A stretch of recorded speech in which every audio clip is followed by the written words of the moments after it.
संसद में खड़े होकर हम सब ने, यहाँ सभी लोग जो बैठे हैं, सभी ने वक्फ के खिलाफ अपनी बात रखी। और ये जो हमारा मुल्क है, हमारा देश है, इसमें जब भी ऐसे कोई मामले आए, चाहे सीए एनआरसी हो, चाहे किसान आंदोलन हो, तो उसमें हमेशा अगर कामयाबी हमें हासिल हुई है तो तभी हुई है जब पूरा समाज हमारा एकजुट होकर किसी मामले के खिलाफ लड़ा है। आईएमसीआर का शुक्रिया अदा करना चाहती हूँ कि आप लोगों ने इतने ज़हीन लोगों को यहाँ पर इकट्ठा किया और सबको अपनी बात रखने का और आगे जो रोड मैप है इस बेहद गंभीर विषय को लेके वो तय करने का हमें यहाँ पर मौका मिला है।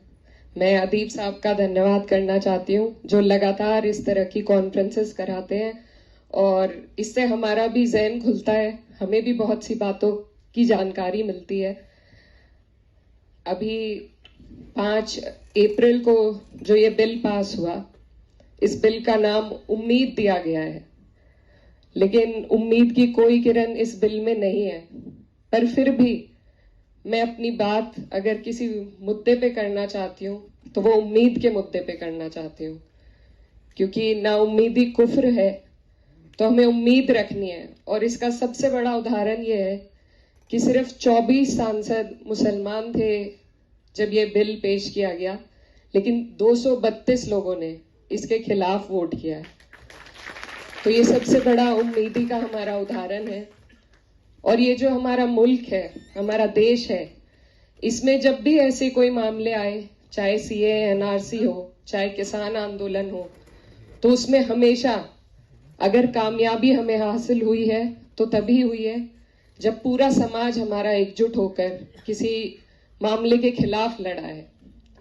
आज जैसा नदीम भाई बता रहे थे, प्रशांत भूषण जी ने कहा कि वक्फ की जानकारी बहुत से लोगों को नहीं है, तो हमारी सबसे पहले कोशिश यही होनी चाहिए कि हम जागरूक करें, इन्फॉर्म करें, एजुकेट करें वक्फ के मुद्दे पर अपने सभी हर तबके के लोगों को, क्योंकि जब तक हम एक दूसरे की ढाल नहीं बनेंगे हम इस सरकार से नहीं लड़ सकते।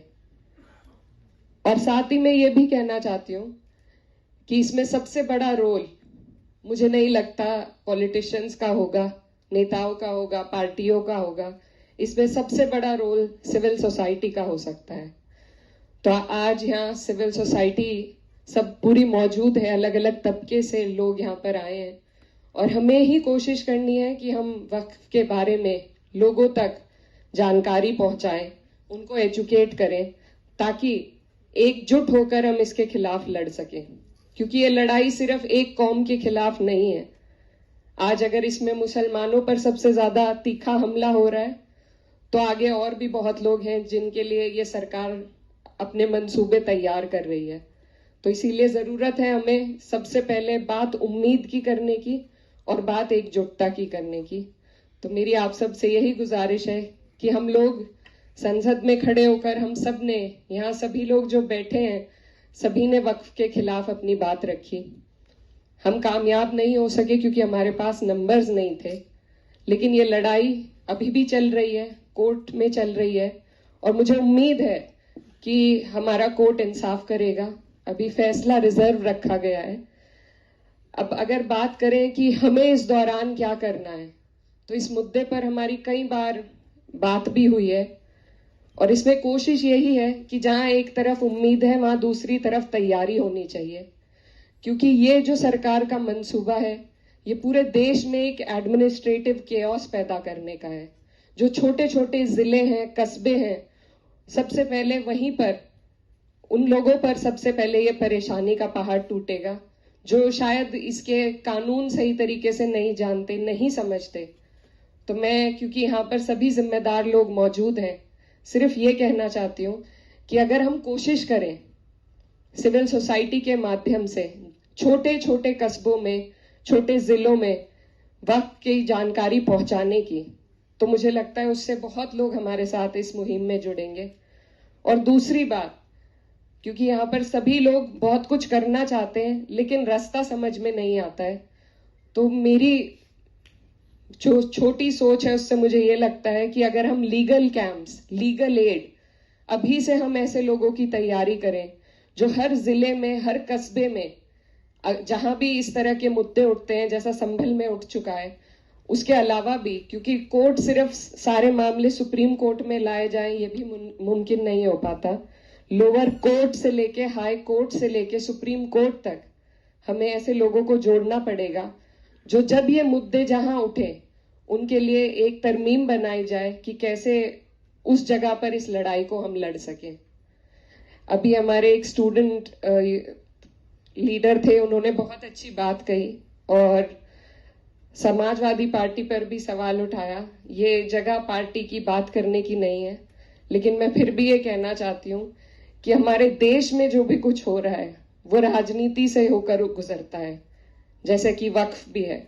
तो इसलिए जरूरी है कि हर मंच पर हम अपने अंदर भी झांकें, हमारी जो कमियां रही हैं उन पर भी ध्यान दें और साथ में बात राजनीति की जरूर हो। द वर्ड ए पॉलिटिकल, इससे मुझे बड़ी नफरत है क्योंकि कुछ भी हमारे देश में ए पॉलिटिकल नहीं होता है। तो बात पॉलिटिक्स की जानी चाहिए और हम जहां खड़े हैं हमारी जिम्मेदारी है कि अगर हमारे ऊपर कोई भी अगर वर्ग हो, उस पर कोई संकट आए तो अपनी पार्टी का रुख उस तरफ मोड़ने की जिम्मेदारी हमारी है। और मुझे लगता है कि अब तक हमने कोशिश की है कि पार्टी ने एक मजबूत रुख पेश किया है वक्फ के खिलाफ और हर एक मुद्दे पर, और आगे भी इस जिम्मेदारी को, जिया भाई भी यहाँ पर हैं, हम सभी लोग निभाएंगे और बाकी जो पार्टीज यहाँ मौजूद हैं उनसे भी हमें ये उम्मीद है। लेकिन जो आने वाले चुनाव हैं, बिहार में एक चुनाव आने वाला है, उसके लिए मैं खास तौर पर कहना चाहती हूँ कि जो धोखा हमें बिहार में मिला है उसको हमें याद रखने की जरूरत है। और वहां पर उसी हिसाब से, किसी पार्टी के लिए मैं वोट नहीं मांगना चाहती, लेकिन उसी हिसाब से अपना जहन खोलकर हमें हर एक पहलू पर ध्यान देने की जरूरत है। तो उसमें राजनीति भी आती है, उसमें लीगल एड भी आएगी और उसमें सिविल सोसाइटी का बहुत बड़ा योगदान रहेगा लोगों को एजुकेट करने के लिए, उनको साथ जोड़ने के लिए। ये सरकार जो प्रोपेगेंडा चलाती है ये आइसोलेशन का प्रोपेगेंडा है, एक समाज को बिल्कुल अलग कर दिया है। हम आपस में बैठते नहीं है, आपसी मामलों में चर्चा नहीं कर पाते, तो उसको हमें तोड़ना होगा। हमें सबको अपनी परेशानियों से अवगत कराना होगा और उनकी परेशानियों की जानकारी रखकर एक दूसरे की ढाल बनकर एक दूसरे का साथ देना होगा, एक दूसरे के साथ खड़े होना होगा। तभी मुझे लगता है कि इस तरह की कोई भी जंग हम जीत पाएंगे।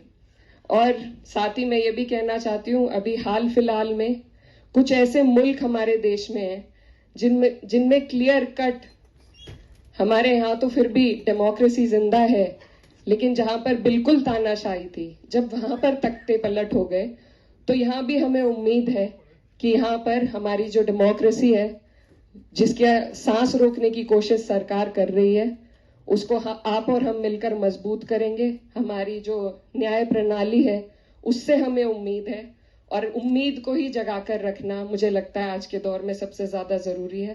तो बस ज्यादा वक्त न लेते हुए आप सभी का शुक्रिया, खास तौर पर APCR और IMCR का, कि उन्होंने ये मंच दिया हमें जिससे हम अपनी बात पहुंचा सके। और यही कोशिश करनी चाहिए कि न सिर्फ दिल्ली में बल्कि जो छोटे शहर हैं हमारे, जहां सबसे ज्यादा जरूरत है लोगों को इस बारे में एजुकेट करने की, उस पर भी नदीम भाई और सब लोग मिलकर काम करेंगे। बहुत बहुत शुक्रिया, धन्यवाद।